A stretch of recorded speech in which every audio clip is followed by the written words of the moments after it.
At this time, I'd like to call the regular meeting of the Nashville Town Council to order. Would you please stand for the pledge? I pledge allegiance to the flag of the United States of America and to the republic for which it stands, one nation, under God, indivisible, with liberty and justice for all. Let us pray. Father, we thank you for blessing the town of Nashville, and we invite you into this meeting tonight to see that we make the right decision that will benefit all the citizens of Nashville. Amen.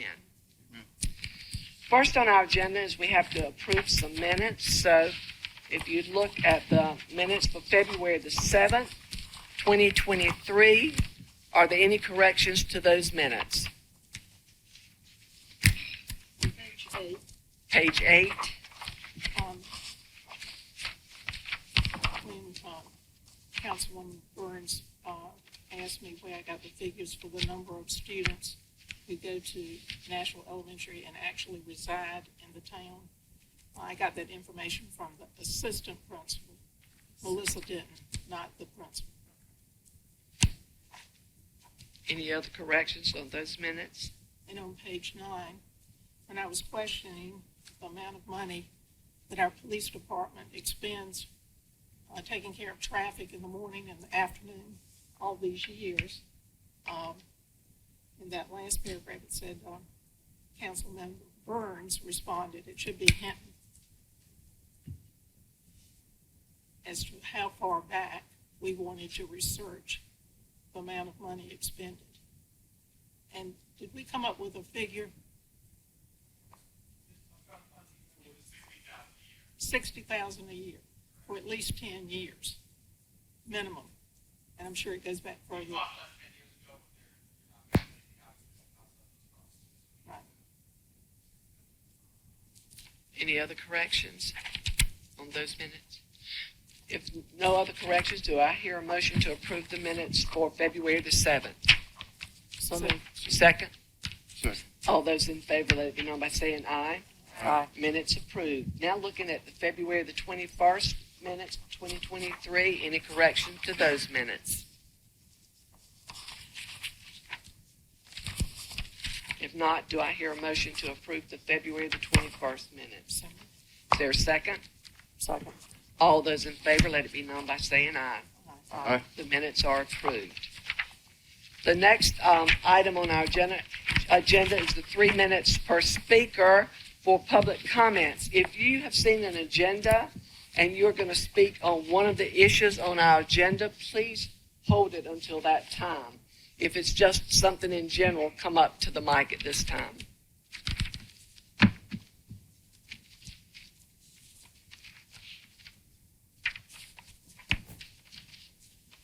Thank you, Madam Mayor and board members.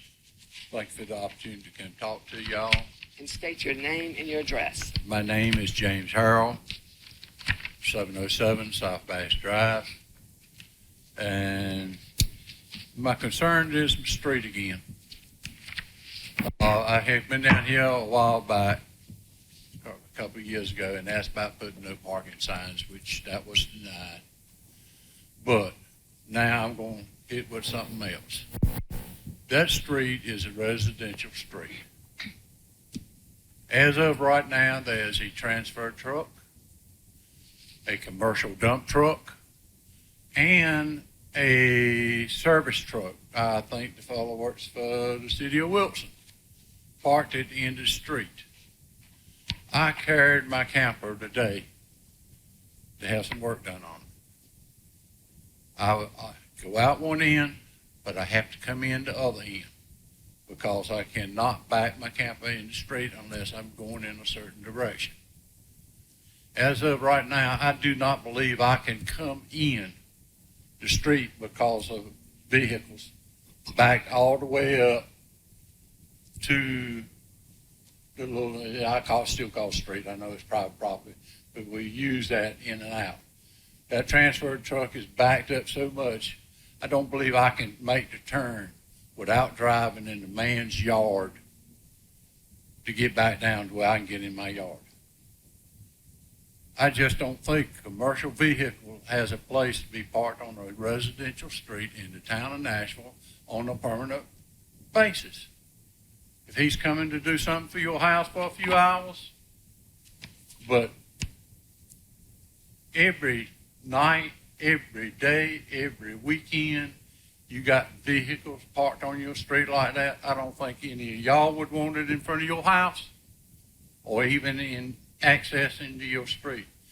I would like some attention done to this, this problem. I mean, it's a problem. Well, thank you for making it aware of us now that we know. We'll look at the ordinances and we'll get our chief to check it out, okay? Mr. Okay, Harrell, thank you. Excuse me, on January the 17th, we were planning on a parking ordinance. And that was supposed to be on the agenda tonight, according to the last minutes on page 28. And we have yet to get a parking ordinance. Emily, do you know anything about that? Last I saw, I think I was talking to Randy about maybe some final updates. I'll have to double check. No, sorry. Can you hear me? Can you hear me? I think they were trying to get some final updates on that. But I'll double check to make sure that we have that on next month. We talked about this in January, and it's March. We need to get something on the books because this parking thing is a problem. Yeah, I mean, to me, even parking regular vehicles, there's been one sitting on the street for over a month now with a flat tire, a car. But that's a car.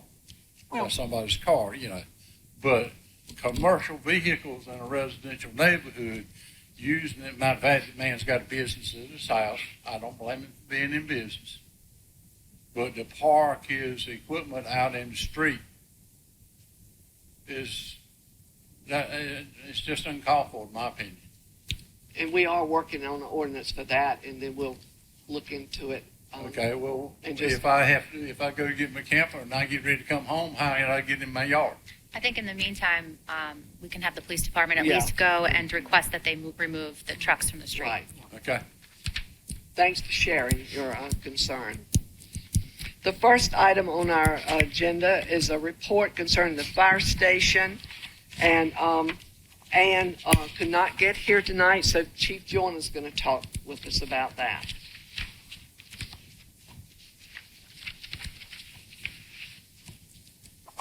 I talked with Miss Ann. She was on the way back from Pinehurst, and she had run into a bunch of traffic, so she gave her regret she couldn't be here.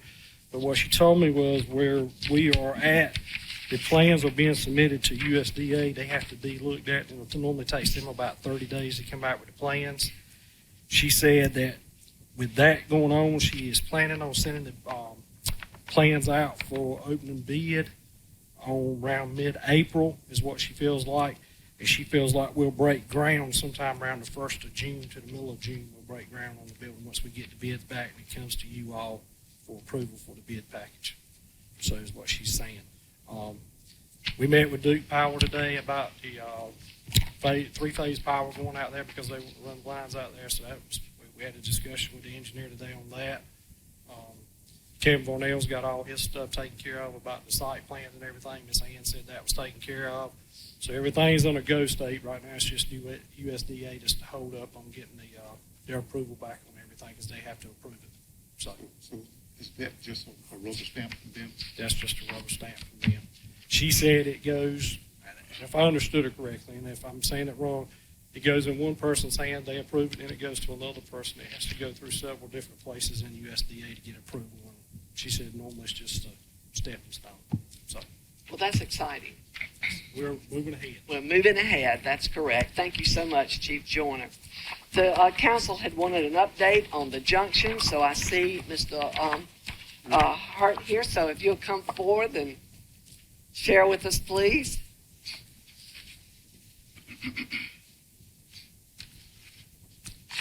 How y'all doing this evening? Good. Good. Spoke with Randy before I get started. Just want thanking and praying for Randy right now and what he's going through. I heard about his father, so Randy's a good man. Y'all have some good leadership with him here at this town. So So yeah, just want to give y'all just a quick brief update of where we're at, what we have going on. Things are going well. We're going full tilt finally. We've got things approved. We've got permits and almost finalized with the Part 1 and Part 2 with the state and the National Park Service. We have moved forward with getting it on the National Registry, and it looks like that's going to be approved in short fashion as well. As you can see, if you drive around the building, we've got aluminum storefronts in. The roof started going on now. We had a little bit of a delay wanting to make sure that we got the right roof to go on that would meet the historical guidelines. So that took a little bit of time getting that approved, but we've got all the columns that were damaged in the building replaced, and floors are leveled, and framing should be finished hopefully by the end of this week. So we've really started picking up some momentum. I've got one spot left available inside the building out of 13 tenants too. So that's a blessing. Kind of anticipate that. So looking at a really high-end, bougie coffee shop. So if you know anybody, that's kind of what we're looking for. Someone sandwiches and wraps and different things like that. So I think we got some good candidates that's coming through. But it's taking a little bit longer than what we had expected, but we've been persistent and continue to work hard. And just thinking sometime around August. End of July, sometime around August, in July, August sometime, when we'll actually have tenants start to move in. So I know that y'all have had some delays with the parking lot and different things like that, but talking with Randy, I think we got a game plan now, and should kind of come together, come full circle when it's supposed to. So. Well, thank you so much. Everybody's excited. I think it's going to be a great thing. Absolutely. Can you tell us about some of the potential tenants? I don't want to give out any names, but we've got a really good restaurant that's coming. We do have a distillery that's coming. We've got a brewery that's going to be coming as well. A really good real estate attorney out of Raleigh. She's going to be opening up her third location here. Think about this. Botox. If y'all know anything about Botox. Do I look like I've had Botox? I don't know. I know a lot about it, but that's about it. Evidently, there's a lot of people. That's a big market in the area for it. So it's not an esthetician. I'm trying to think of what they call it. It's like cosmetic beauties. Mm-hmm. Yeah. So obviously, I'm big into that. But Big into Botox? no, Oh, okay. I was joking, brother. And we've got obviously AJ Tactical Acts. They've been with us from the beginning, and we've got a cigar lounge that's going to open as well. So kind of a diverse. We don't want to oversaturate the market with a lot of bars and different things like that.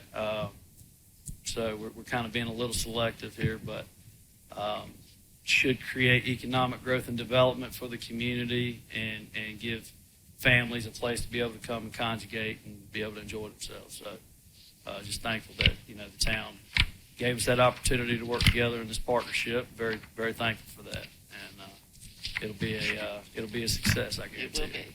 So just selfishly, I want to throw out a couple of things. On the 15th, we do have a blues and jazz festival that's going to be happening out there as well. April the 15th. April the 20th, we have Lieutenant Governor Mark Robinson that's going to be having an event there. When is he going to be there now? April? April the 20th. And we've actually got Tommy Daltridge and his bluegrass band that's going to be playing there, doing a 3-hour set. And we've got May the 20th, local band 1789 is going to be playing out there as well. We do have another local band or individual, I should say, that we're looking to get on the books now that's recently won some pretty important awards. So got some good things coming. That's just for April and May. So y'all stay tuned. It's going to be exciting. Thank you so very much. Yep.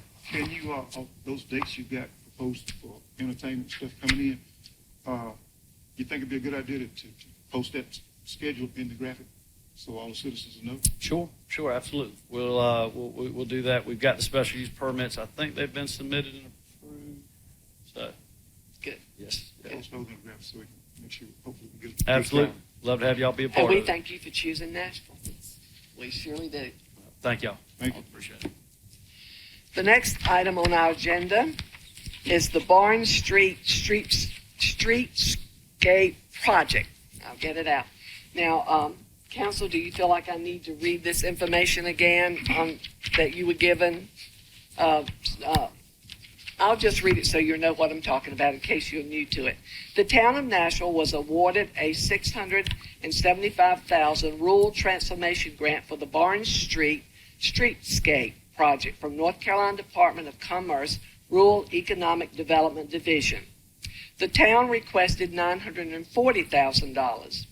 The estimated project cost is $1,186,477. After applying the grant, less $13,500, which was given for the writing of the grant, the project actual cost will be $524,977. The council must decide if it will accept the rural transformation grant and determine how to cover the $524,977 difference between the grant award and the estimated project cost. The Downtown Nashville Strong Advisory Board is recommending $43,700 of the $175,000 MSD fund balance be used for the project, which leaves $481,277. The Advisory Board also recommends that $10,000 of the MSD's annual $40,000 revenues be used to cover some of the debt service on the remaining $481,277. If the council borrows the remaining, which is $481,277 for the project, versus taking it from the general fund balance, the annual payment on it will be $481,277 loan at 5.5% for 20 years will be $39,972. Applying $10,000 of the MSD money to the $39,972 annual payment brings the payment down to $29,972. The general fund can cover a $29,972 debt service payment, but it's a little more than our finance director is comfortable with. The following charts show various loan amounts and loan payments with various levels of down from the general fund. Keep in mind that general fund monies for this project can be reduced by applying more MSD money. A maximum of available MSD money is $175,000, and then we're given 6 options to pay if you choose to go on with this project. So at this time, we've chewed on this and studied it. Just what are your feelings now, council? We must reach a decision tonight, accept or reject. I believe it was recommended that we would put down 75,000 And loan amount would be 406, yes. right, and it's annual. Would be payments. $23,533, yes.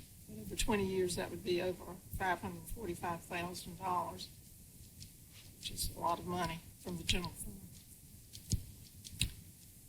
One factor we do need to take into account as we go forward, particularly in our applying for various grants, is that one of the things that has worked against us in the past is the fact that the town does not have any debt. So having that on the books can be a positive for any future grant proposals that we might try to work out. True. I think we can also reduce this amount by upping the amount that would come from the MSD fund balance and the amount that would come from the MSD each year, being that this is an MSD project.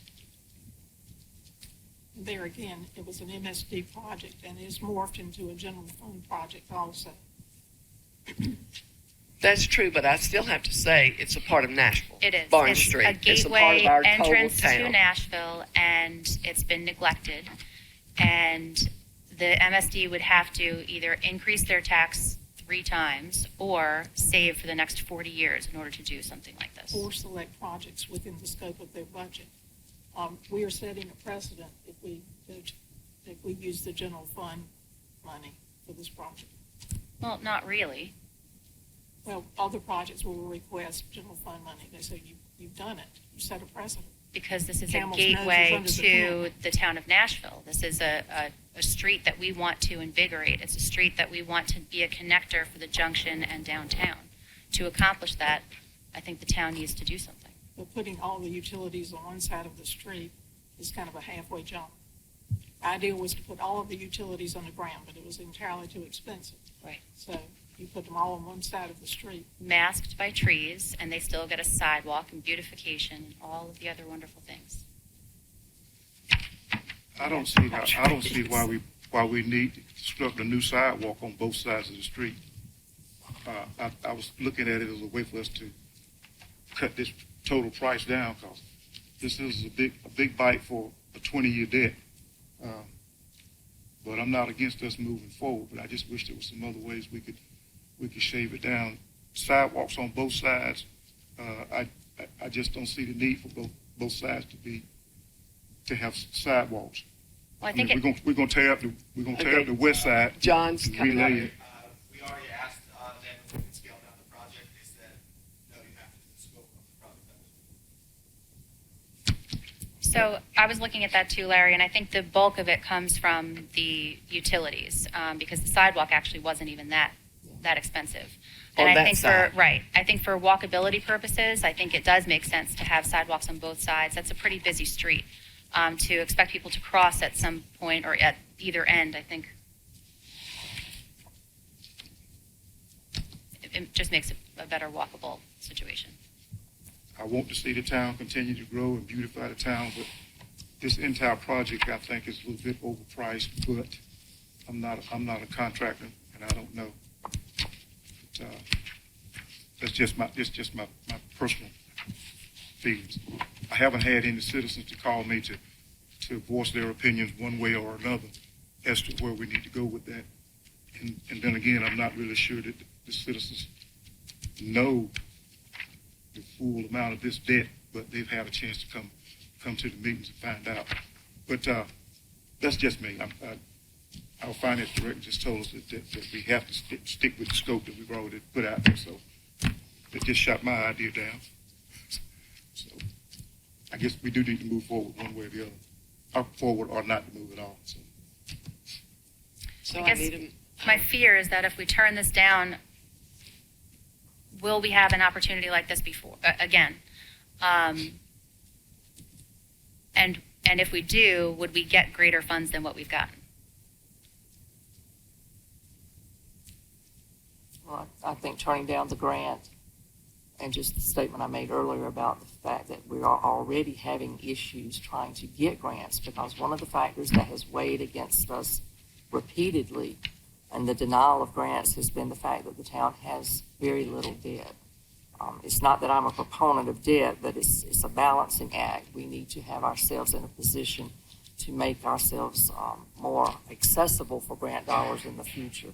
And that fact aside, I just think that this area of town is going to be a critical area. It's going to become a new entryway. I think people are going to begin using that as an entryway into town a lot more regularly, particularly once the junction does open, once there are apartments that are coming there. And I think this is a great opportunity for us to try to move forward and make that part of entrance into Nashville more appealing to people, more accessible for residents as well. So I'm in favor of this, and I would make the motion that we proceed.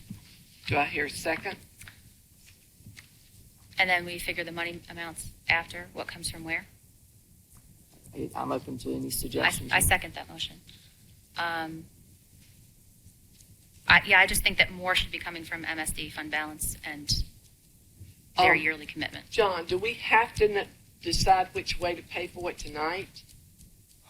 Can we look at pulling more money from the MSD? I think we can decide on a future date, but once we accept it, I don't think we could then turn it down. I think once we accept it, we have to fund it. So, But we could revisit how to fund it. Yes. yeah, you don't have to decide on MSD, but Now, I think this was discussed last time too. How real are these numbers?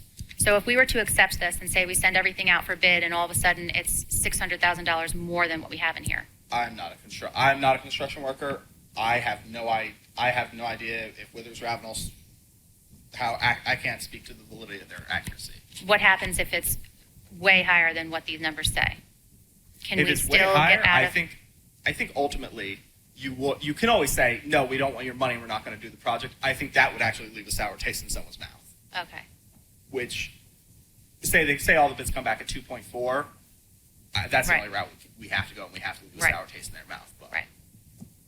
Okay, as long as we can, down the line, if the bids came back higher than what we had anticipated, we can still. I have not double checked walk that. away. That is just how I assume. If someone gives you money, you can always give it back and refuse. I think I saw, and Emily, you might be able to answer this, in the contract that was in here. I thought I saw something about,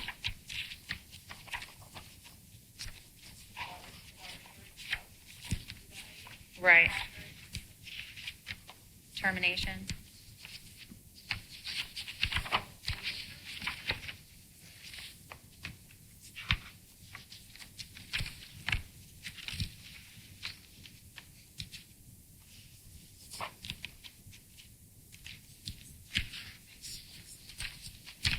I think it's two.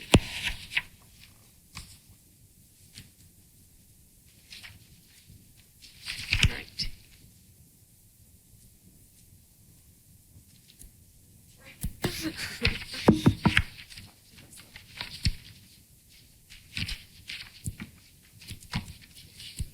I don't think anybody's gonna make you take their money. But if you decide that you don't want it, like it's been said, that it may leave a sour taste in their mouth for any future request to try to get up there, but that's something you just have to live with. And while we're talking about this, I want the council to keep in mind that we're looking at trying to go to MSD, and we're going to the general fund and all this stuff, and taking out a real big loan for a 20-year period. That we have some more pressing items here in town that we have told our citizens, give us some time, when we look down the road, to be more specific. I'm talking about the projects for sewer projects at Regency Estates and both for Essex Road. I think we've pushed those people down the road long enough, because it's been well over 30 years that this town has had to put sewer in both of those neighborhoods and have not done it. So for us to keep pushing them down the road tells us that we'll get it. We can make everything else happen, but we can't make anything happen for them. My So- recollection, though, is we're going for the grants to do, like, the top of the line, to do the gravity flow. Yeah. But there were solutions that were substantially less expensive to do at one at a time type of fixes. Right. But we need to make a decision to move forward for these people. And I see the parties may terminate this contract by mutual consent. And then there's a termination by cause in here, too. It said something about looking at, I was trying to find the attachment C it was looking Mhm. for, just make sure.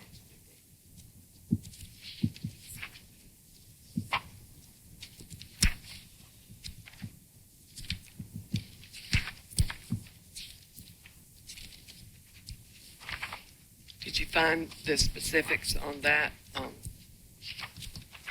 It looks like page 56 speaks to default and termination.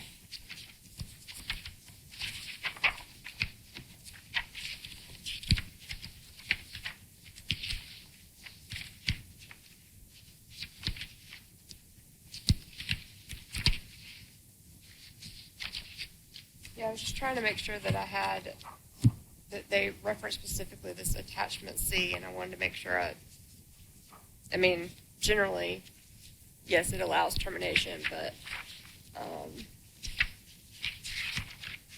pursuant to what that says.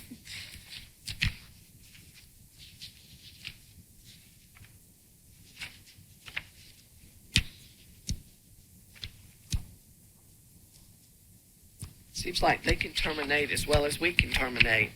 But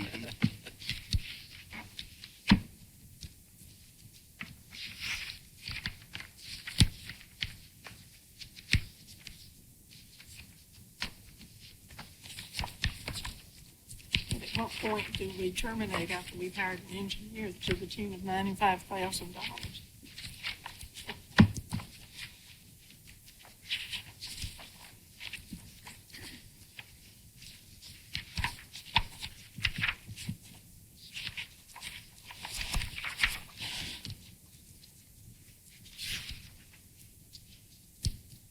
I mean, just looking at what I've got in front of me, yes, generally speaking, you can terminate it. I don't see anything that specifically speaks to whatever it says in attachment C, which is pursuant to the termination clause.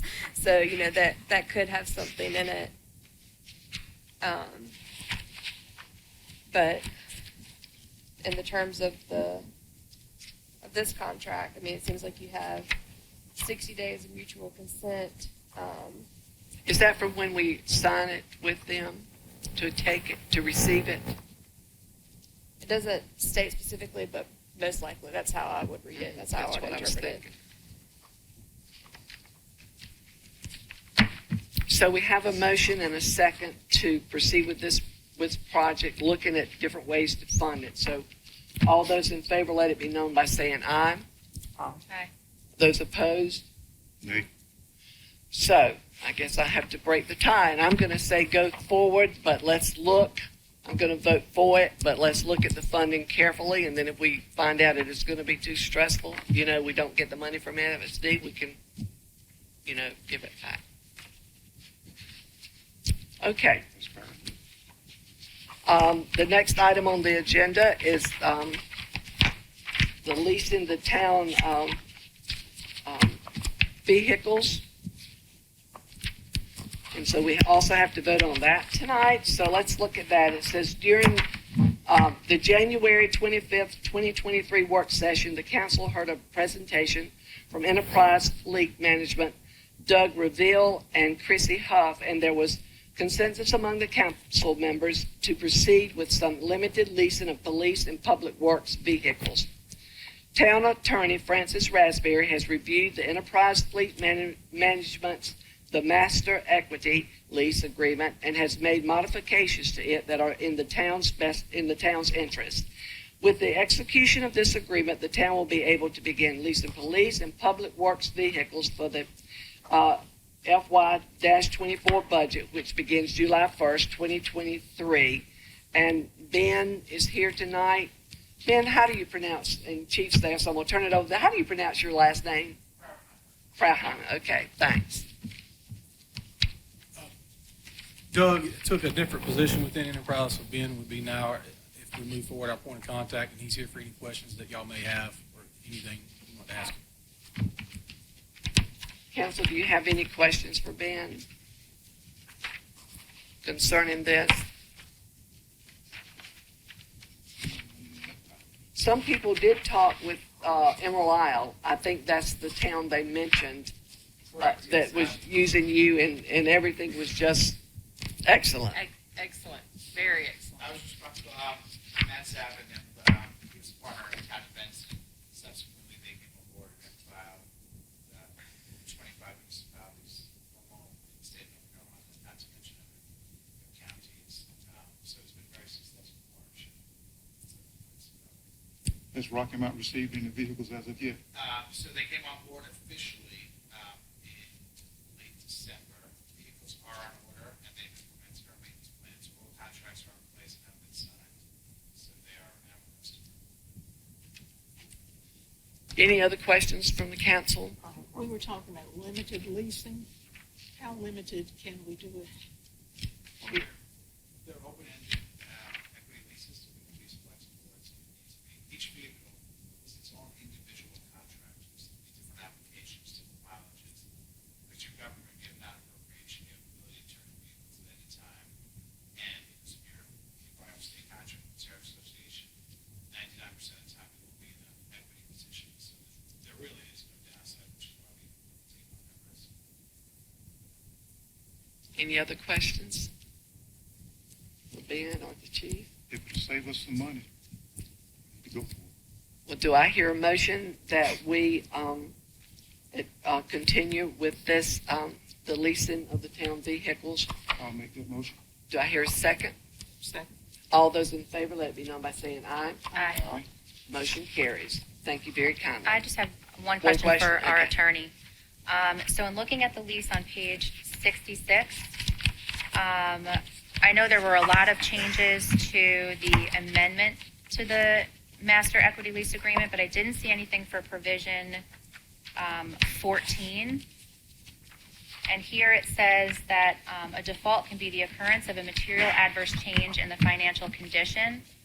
And then if there is a default included in the rights of fleet, they can take the vehicle, and we're still liable for payment of it. I don't know if this was just like boilerplate stuff that wasn't able to be changed, or... So like Raz kind of handled this contract review, to be honest. I kind of just, let him run with that. But I do know from talking to him that, he looked at, I think, Emerald Isle and Rocky Mount, and he did state that, there wasn't a lot of wiggle room in a lot of the language. But I can certainly note, was it paragraph 14 for the default? Yeah, paragraph 14 has all of it in there. Yeah. But the one provision that concerned me was F, where it says that the occurrence of a material adverse change in the financial condition of us could be considered a default, and then one of the remedies, because of course they're great as far as what the remedies are, is to take the vehicle, but we're also still liable for whatever payments. In my situation, usually that is the case. We sold the vehicle. I guess if there was an imbalance due, I guess be responsible because of the equity position that you're in. Usually we don't find that's the case. And if there's the municipality of the town of this funds with non-appropriation came in. So probably something that's very important. Have you seen the corrections that our attorney has Yes, put into this? they've already been, we've already had them adjusted. You've already adjusted it, so everything that he changed is all right? Yes, that's correct. Okay.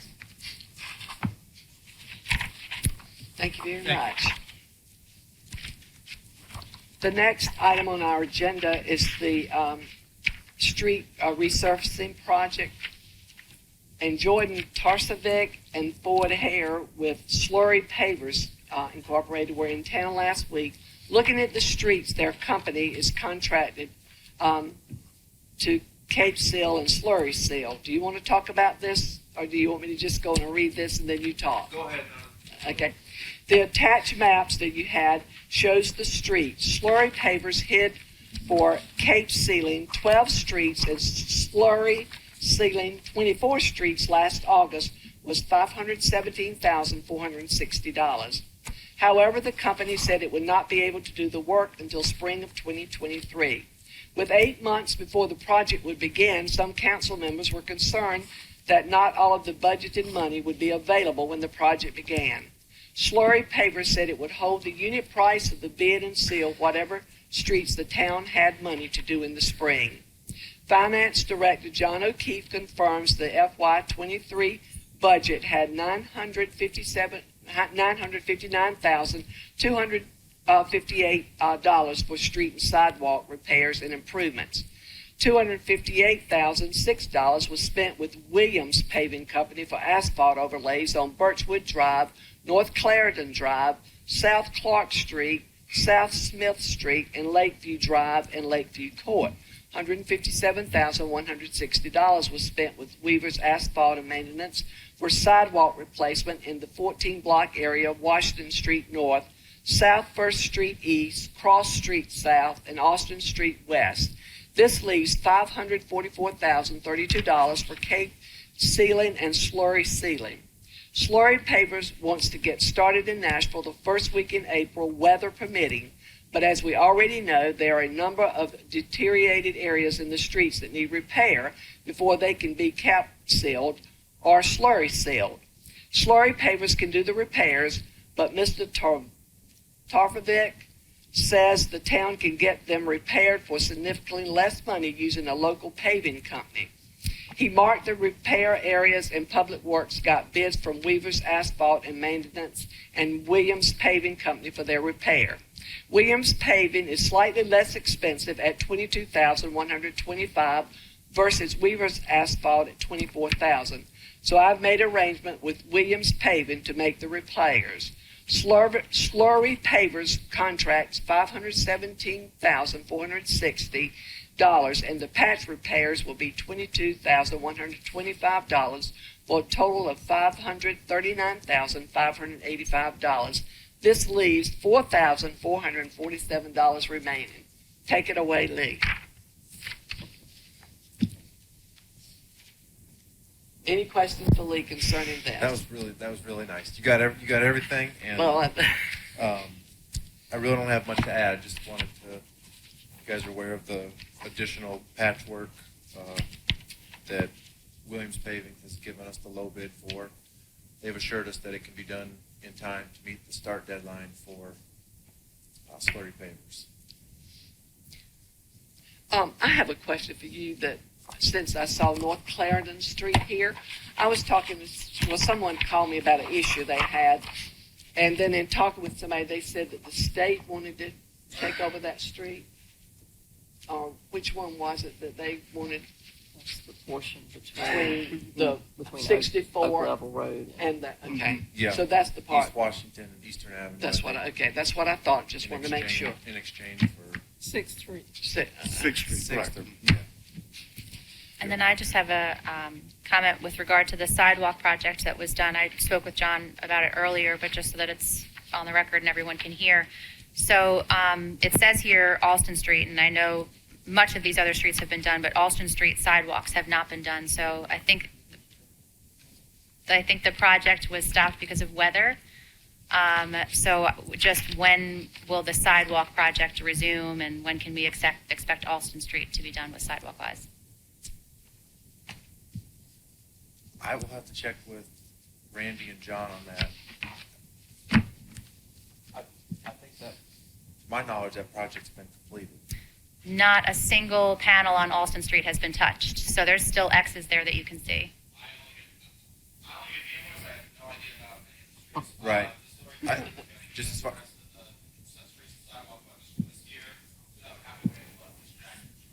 I thought that was part of the original bid. I thought it was too. Yeah. I thought it stopped because of the winter.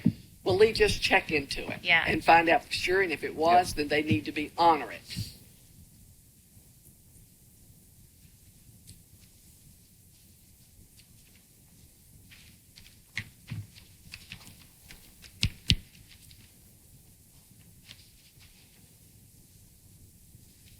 So, do I hear a motion that we proceed with the slurry pavers? Okay, go ahead. You were writing, I didn't want to bother you while you were writing.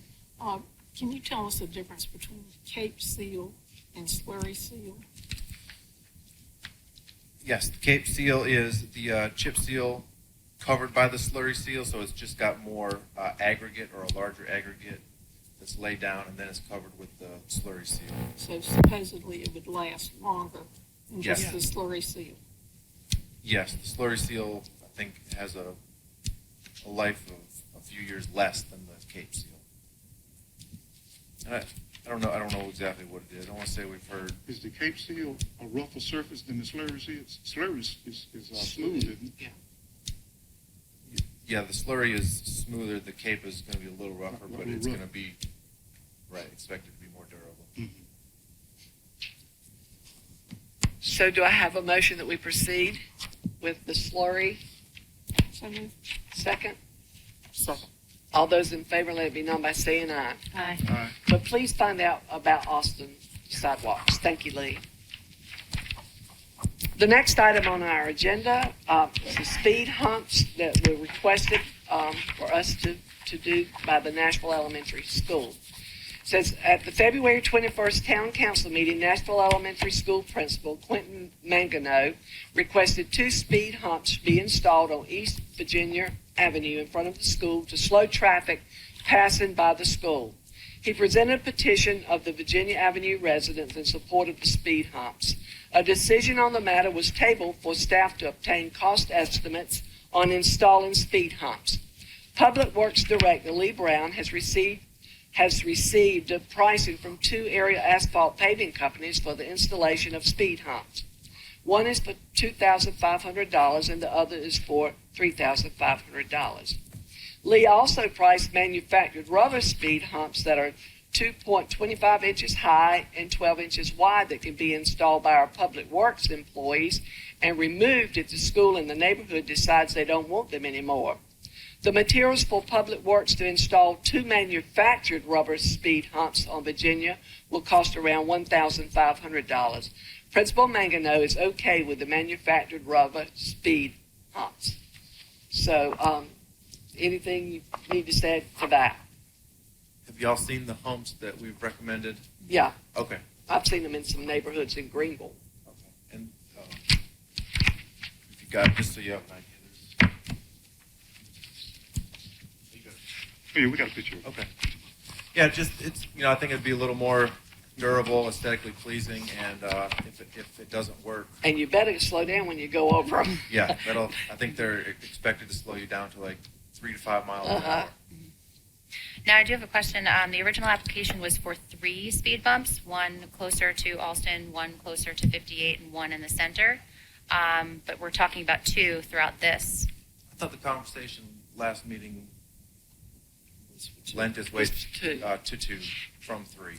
Oh, it went down to 2 from 3. I believe that's what it Okay. was in the conversation, and this gives it's a simple enough solution that if it's something that you want to We add, need one additional one. Okay.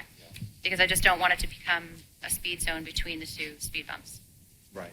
Yeah, we'll get with the principal and the chief and establish the best place because Great. obviously they're familiar with the danger zones, I guess. And they can be removed and placed on another street if we, Was there one out at Woodfield at the entrance not long ago within the last 6 months? I don't believe so. I don't think so. The entrances to Woodfield they were milled and paved a year or 2 ago. We didn't have the speed humps added. Maybe that was after the milling, before the paving. I would move that we go ahead and use the rubber matted thing. Number 1, because of cost, but number 2, if it doesn't work, we can remove it. Right. I second. All those in favor, let it be known by saying aye. Aye. Motion carries. So proceed with the speed humps. The next item on our agenda is the Fire Prevention Safety Partnership. The Nashville Fire Department is wanting to partner with the National Fire Safety Council to help fundraise for the purchase of fire prevention materials.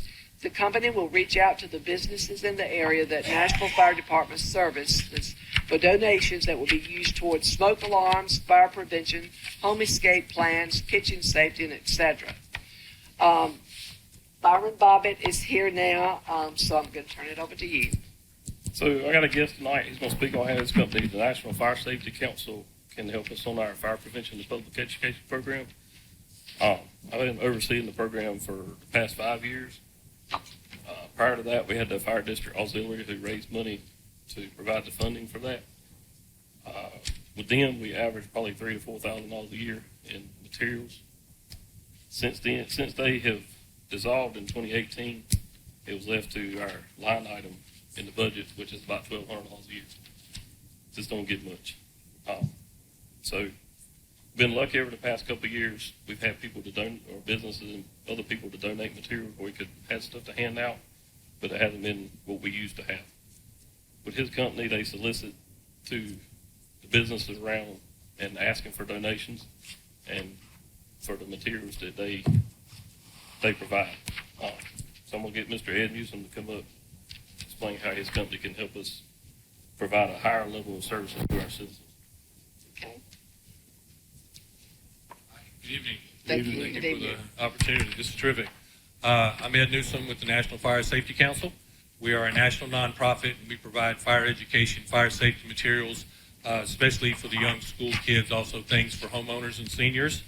I've been asked by Keith Joyner and Robbie to come up and speak to you this evening, and thank you so much for the opportunity.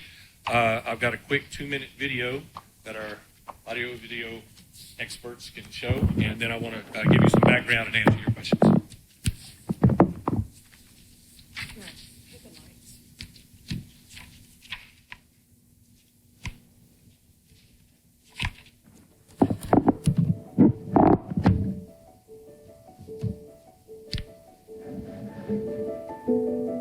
Since 1979, the National Fire Safety Council has committed itself to educating communities by providing them with fire prevention safety materials for all ages. These materials are among the most comprehensive resources of fire safety education in the world and have been utilized in 40 states across the country. The Council's in-house research and development department is constantly working to create new and unique education materials, as well as updating existing ones to keep our materials timely all the time. Now, they could be a part of your community too. Well, I believe the National Fire Safety Council program is very important because it helps bring the community in with the fire department to educate the students. And by that, the community, the businesses help. For instance, we received almost $5,000 this past year for educational materials, to be able to outreach, to do our education. So it's a very important thing that it helps kind of somewhat bridge a gap to where everyone's involved with it, not just the fire department. With a simple signature from your fire chief, we're able to send letters to local businesses in your area to help raise funding for your community's materials. And this comes at no cost to you. The process is extremely easy. Once the fire chief signs the letter, that letter will go out to local businesses, and then the council handles everything from that point. So we will get the materials in, we then distribute them to the schools. The teachers for those classes then hand out the material, they handle all the distribution. We then will just follow up, go out to the schools, give a public safety message, help teach the kids. But from the end of the fire department, it's extremely easy. The National Fire Safety Council handles everything. Join us in our mission to help spread fire prevention safety awareness and ensure your community has the knowledge to stay safe.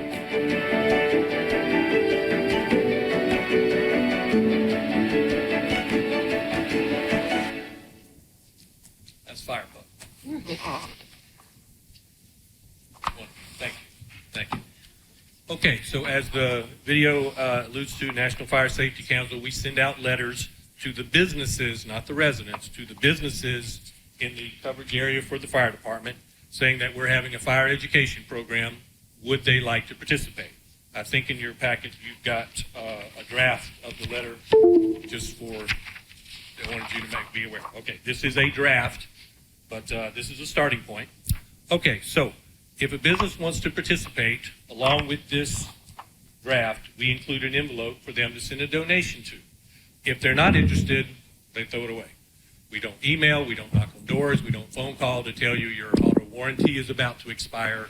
We send one letter. Okay, does it work? I cover North and South Carolina. I've got over 80 programs that I help with fire departments, fire marshals. I've got programs with your neighbors in counties of Edgecombe and Duplin and Lenoir. And in neighboring cities, I've got programs with fire departments in Apex, Fuquay, Clayton, and Sanford. How well does it work? Last year, I raised over $200,000 for these programs. So with just rounding numbers, with 80 programs, $200,000, about $2,000 to $3,000 a piece. And with the business communities the size of Nashville, that's what I expect, and maybe even a little bit more. So donations come in to the fire department, and after about 45 days, we have our total. The only thing we take off the top is the cost of mailing out the letters, because we're a nonprofit, but they don't give us free envelopes and postage. So, for example, if we raise $3,300 and the mailing cost costs $300, we take that off, then the fire department's got $3,000 to go shopping for what they want. We have got manuals, color sheets, pamphlets, pencils, wristbands, bookmarks, magnets. At the end of the meeting, I'll come up here. I've got a sample. I'm going to lay all of the variety out there. I want you to see what we have. If the fire department has $3,000 to spend, and they decide for October Fire Week they want to spend it all to get material in front of the Nashville Elementary School, that is their choice. They can spend it all at once. That's fine. If we raise them, they have available $3,000, and they spend $2,500 on Nashville, that's fine. They can do that, and that remaining $500 stays in their account until they decide when to spend it and what to spend it on. They stay in complete control of that. I want to make this clear. If we give this a try, and we spend $300 on the mailing cost, and no one sends us a dime, then I will never come to the fire department with an invoice to say we need the mailing cost. That's totally on me. I have greatly, in that case, overestimated the generosity of the Nashville community, and that's it. But there will never be an invoice. The risk is all mine. Another example, if we give this a try and we spend $300 on the mailing and we raise $400, oh goody, $100 to spend. And they look at me and say, this isn't worth it. Then spend the $100 and thank you for giving us a try. Last example, if we give this a try and they've got $3,000 to spend and they spend it all the way that they want to, then each year I'll come and go, is everybody happy? Oh yeah, the schools like it, everything. You want to do this again? Okay. There is not an agreement that says they've got to try us so many years. They can stop at any time. I would love to raise enough money that it's always an easy decision. Okay, so let's see. Thank you. I appreciate this opportunity. If you have suggestions about the wording, please let me know or the chief or Robbie. This is a draft, but this is where we start. I'm going to have our material on the table afterwards. Please come by and pick it. If you've got kids or grandkids, take some home, see what they think. We'll do that. We'd love to have you take a look, and I'll have my reference list for the 80 programs that I have, especially your neighbors you may recognize. Please reach out to any of them. Most of them have been with us for the last 30 years. They have wonderful things to say. So, good. Questions, comments? What do you think? We thank you for coming. Thank you. I think it's a no-brainer. Yeah. Good. Thank you so much. Do I hear a motion that we approve the fire department partnering with the National Fire Safety Council? So many. Second. All those in favor, let it be known by saying aye. Aye. Thank you. Bless you. And for the record, I don't do Botox either. The next item on our agenda are budget amendments. The first budget amendment is amendment number 16. John? Budget Amendment 16. If you remember a couple of years ago when we logged out by Atlantic Natural Foods, we logged and sold that for $42,000. This budget amendment is taking that $42,000 that rolled into fund balance to pay for the cost of our match for the grubbing and clearing project. Do I hear Move to approve. Is there a second? All those in favor, let it be known by saying aye. Aye. Motion is approved for budget amendment number 16 and number 17.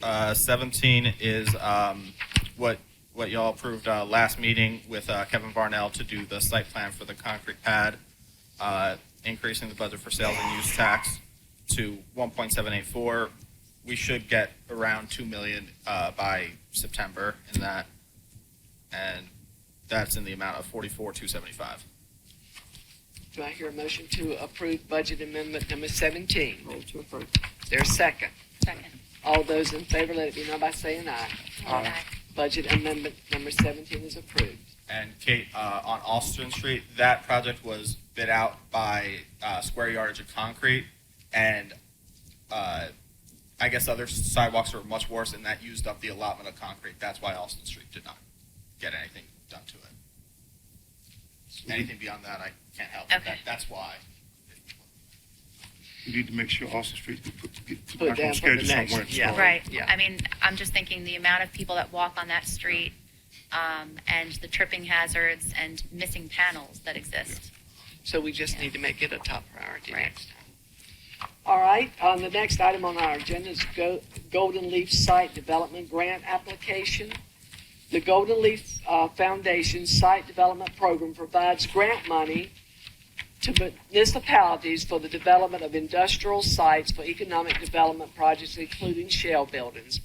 Applications to the Golden Leaf Foundation Site Development Grant are due March 16, 2023.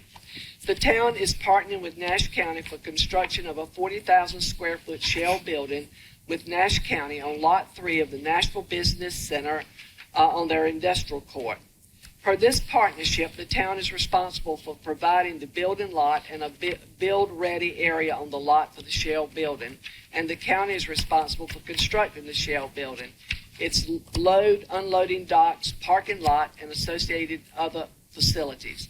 The town's engineer projects the cost of excavating and grading a bill-ready area on the lot at $363,275 and $44,257 for engineering.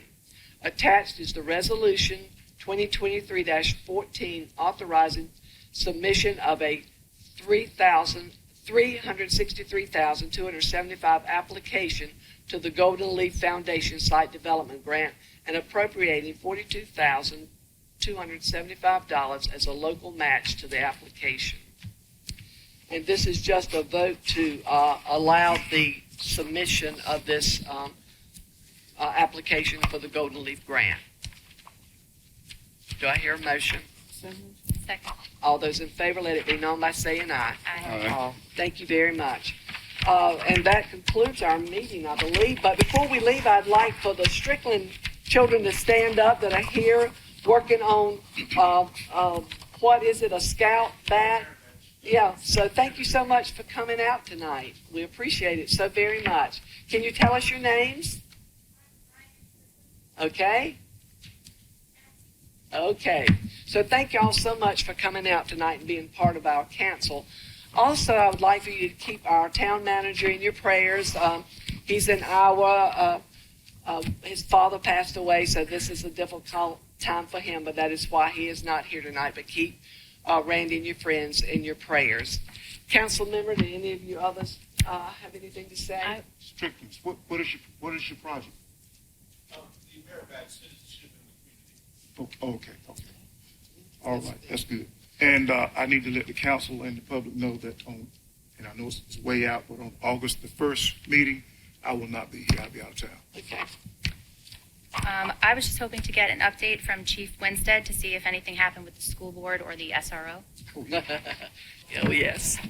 Don't forget that. Oh, yes. Good evening again. Last Monday, I went to the safety committee meeting with Dr. Farrell and the committee for safety of the school system. There, the sheriff's office had a representative there talking back and forth points of why they should still cover it, why we should cover it, and so on. Apparently, the board talked and met amongst the week. Last night, they had a school board meeting, and for a 7-4 vote, they denied it.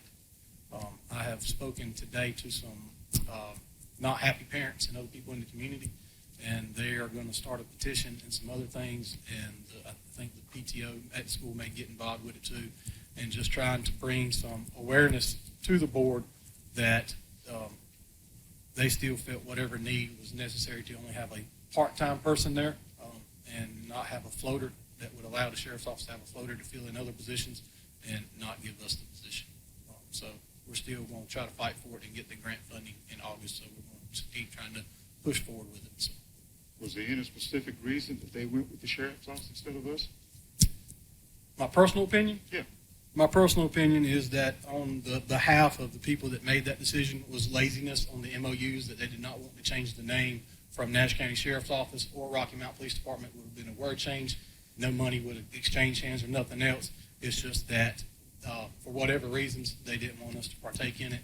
After I got up there and explained to them about the years and time and effort that all the police chiefs have put into it prior to me, and I guess just the elected members of the board didn't feel that the safety of our children was warranted a full-time person that we were gracious enough that y'all were willing to fund up until August. So. Well, may I ask you a question? Yes, ma'am. And if you don't want to answer it, that is fine. I work for y'all, not them. But in the vote, did the people that vote for it, were they our representatives? Yes, ma'am, they were. They live. One of them lives in town, and the other ones live in Spring Hope and other So areas. it looks like to me what they're saying is they are supposed to. I served on the school board. I represented every child and their safety and their education. It looks like to me with that they're saying, well, we're just going to look out for these children, not that. Now, that's just my sermon for tonight. Thank you. Oh, okay. So they want the sheriff's department to handle it. But only part-time. One of their concerns was, what if Spring Hope or Bailey decided to do what we offered to do too? Well, Some of the members of the board was like, great, we would welcome it, but some of them felt like the sheriff's office is doing a great job, which the sheriff's office does do a great job. We have a wonderful partnership with them, not knocking them. But prior to me getting here, I'm 40 years old. Every time that I've been to Nashville since I was a youngin', Nashville Police Department has been a mainstay at Nashville Elementary and y'all moved around the road so we could have 4-lane. We agreed to put in speed bumps and everything else to accommodate the safety of our children and citizens in that area. So it's just been one thing. I was asked last night if we were going to cut off all ties and turn it over to the sheriff's office, and my answer is going to be no. I'm not going to deal with. I'm not going to abandon them. We don't play that game. It's not the kids' fault. Right. We're still going to have traffic issues. We're still going to go out there and respond. We're still going to walk into schools every day like I asked the guys to do. So we're still going to be there, and I'm hoping that the people that vote for these people and the parents are going to get behind us and go talk to them at their meetings. Is my plan. So It's really not fair to the taxpayers of Nashville. It's really not, and you might need to find out, let us know when the next board meeting is. I don't mind going and speaking. First Monday of every month. Because I've been there, and I know that, and they need to be, somebody needs to shake them and say, you are representing every child, not just this sect. I don't know. But anyway, I have a tender spot when it comes to children. That was my life, and I want them all safe. Yes, ma'am. Thank you so Thank much. y'all. And the way it is now, on any given day, a sheriff's department representative may or may not be on campus. Correct. I even told them, so if y'all don't know, last Friday we had a 4th grader was fighting his mama, pulling her hair, hitting against the door. Lieutenant Brantley was able to get in the car, and that young man punched him in the face about 4 or 5 times. We were able to get him out of the car and calm him down, and then Mr. Mangano excused him from school for the rest of the day. And now he's been since distant learning, so he's no longer allowed on school grounds. But luckily, we were there to deal with it because the other school was somewhere else. But my personal opinion, again, is that I told them myself that nobody that sits on that board has children in the public school system. And so maybe that's some of the thought that they've got into it. I don't know. And that's a good point. As long as y'all continue to let me fight for it, I will. Keep fighting. So, all right. I appreciate it. Thank y'all. Thank you. Council, do any of you have any other comments? I have a question about the sidewalk business on Alston. When that project was bid out, was that Weaver that got the contract? Lee? Okay. So when it was bid out, wasn't it their responsibility to complete the scope of the job? Whether they ran out of concrete or not?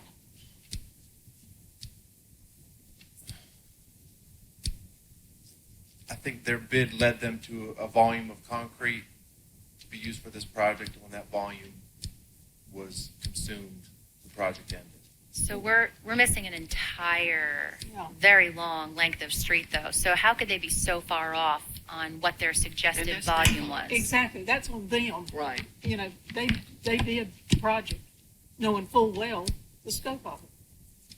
Correct. How you're so far off, I don't know. Emily, we need to check into that, please.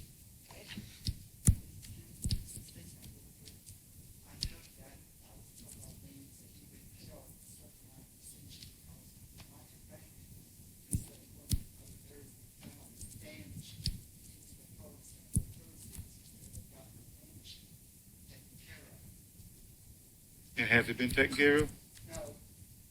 That's correct. There was, I think it was 10 or 15,000. 10%. And have not paid it out yet. Well, that's something we just need to look into to see why, what really happened there. And if there's anything we can do about it now.